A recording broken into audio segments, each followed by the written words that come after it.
On, guys, but I'm gonna do it today. I have catching up on the Utah Jazz game reviews, and yeah. So the first game I have to catch up on is the Utah Jazz versus Sacramento Kings. Going into the game, the record was 10-5, and they ended up winning 123-105.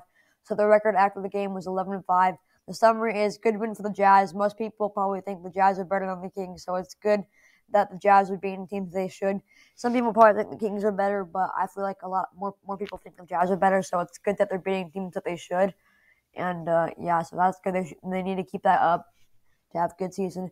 And Donovan Mitchell was the outstanding player for the Jazz, so that's a good win. And yeah, moving on to the second game I have to do, it is the Memphis Grizzlies versus the Utah Jazz. They lost 119-118. The record after the game was 11-6, 11-6. 11-6. Yeah, it's a pretty close game, but it's a bad lose for the Jazz because they know they're better than the Grizzlies, but they lost, which is disappointing. Hopefully, they win the next game against the Grizzlies, and they know they're better than the Grizzlies because they beat them last year in a best of 7 series, 4-1. So just hopefully you win the next game, and you gotta play better when you know you're playing teams that you should be beating. And Bogdan Bogdanovic was the player of the game for the Utah Jazz. And moving on to the last game I have to do, it's the Utah Jazz versus the Oklahoma City Thunder. The Jazz ended up winning 110-104. The record after the game was 12-6. The summary is good win for the Jazz.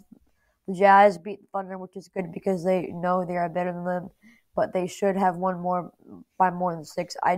And after watching the highlights, it definitely was a closer game than you think, and the Thunder could have won. So it's kind of disappointing, and you kind of want to beat teams that you know you're better than, that aren't really good. And they're like the Thunder, like towards the bottom of the standings in the standings. So you know you want to beat them. And Jordan Clarkson was your outstanding player for the Jazz. So yeah, thank you guys for watching, and yeah, bye.